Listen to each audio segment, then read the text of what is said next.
Welcome to Start With, the Tampa Museum of Art's virtual early education program for children and families, sponsored by the Institute of Museum and Library Services, Hillsborough County Board of County Commissioners, Tico Energy, and PNC Bank. Hi friends, I'm Miss Iris. Thank you for joining me today for Start With. Today, we're going to read a fun story together, and then we'll learn about a work of art here in the galleries of the Tampa Museum of Art.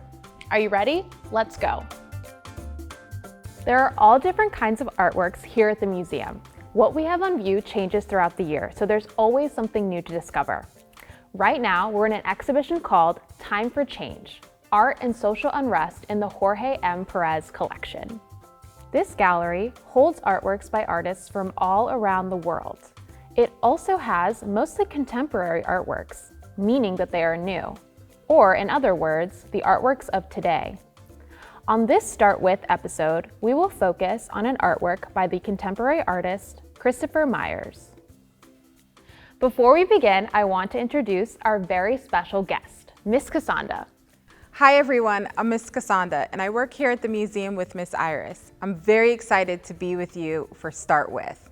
Thank you for joining us. Would you like to tell us what we're starting with? Of course. Today we're starting with Juneteenth. Do you know what Juneteenth is? It marks the day when a Union general informed the last group of enslaved people in Texas that they were free. 2 years after the Emancipation Proclamation. And to celebrate Juneteenth, in this episode, we're highlighting artworks by Black artists. Thanks, Miss Kessanda. Let's start by introducing the artwork we will be focusing on today. It's called How to Name a Famine, a Fire, a Flood by Christopher Myers. It is made of lots of different textiles or cloths, kind of like the clothes we wear every day. The textiles have all been sewn together, creating a large quilt. We will also learn about another Black artist today named Jacob Lawrence. Our storybook today is all about him as a young boy growing up in Harlem, a neighborhood in New York City. Pay close attention to the illustrations in this book because they were also made by Christopher Myers. Hey, Miss Kessanda, would you like to read our storybook today? I would love to. Listen closely to find out how Jacob Lawrence was inspired by his neighborhood, Harlem, to create his paintings. Jake Makes a World. Jacob Lawrence, a young artist in Harlem by Sharifa Rhodes-Pitts. Illustrated by Christopher Myers.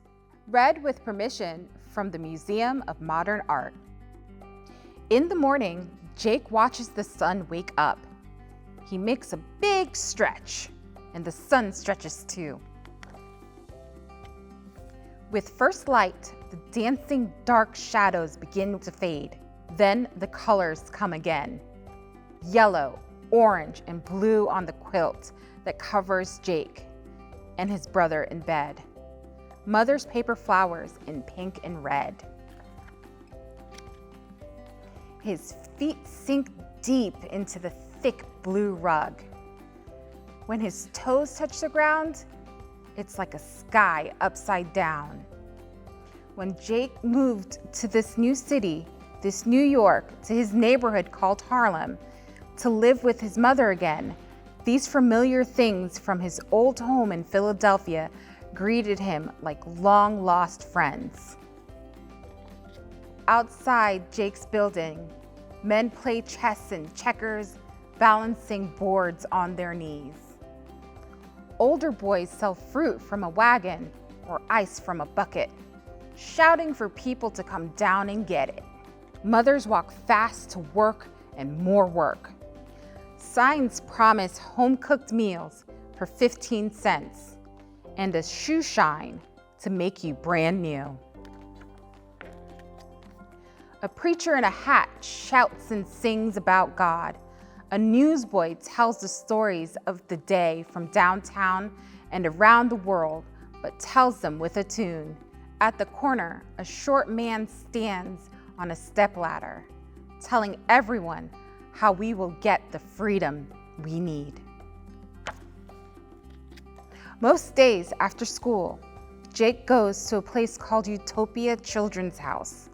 The word utopia means that it is a special place, unlike any other. For Jake, it is.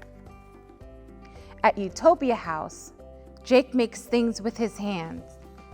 He carves a block of soap into a fish. He sews scraps of leather into a secret pouch.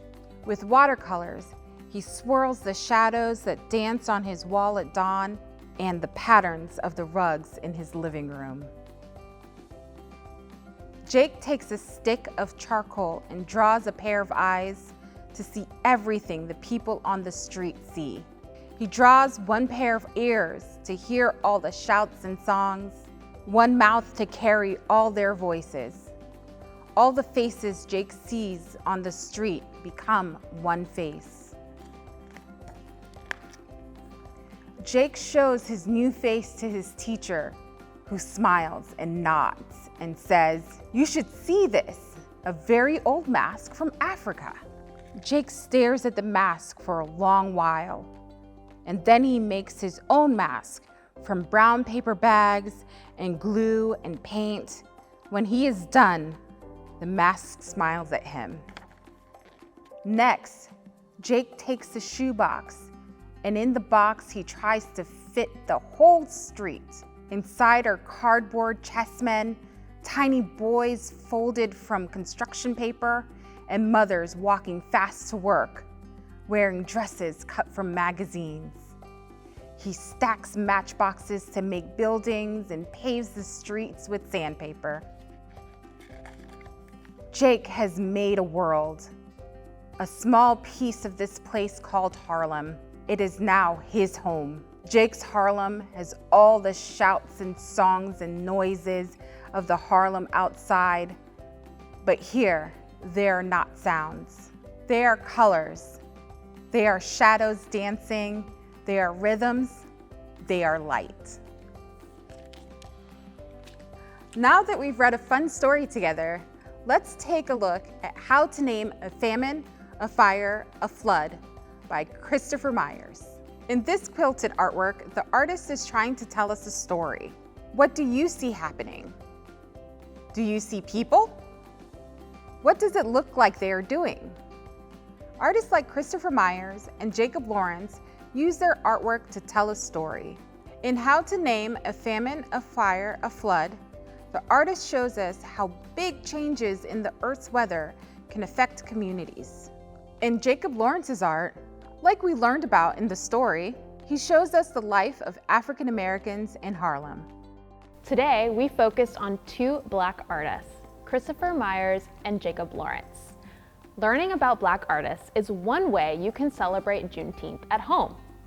Miss Kessanda, what are some other ways you can celebrate Juneteenth? There are lots of ways to celebrate, like community events, cookouts, parades, or even visiting the Tampa Museum of Art.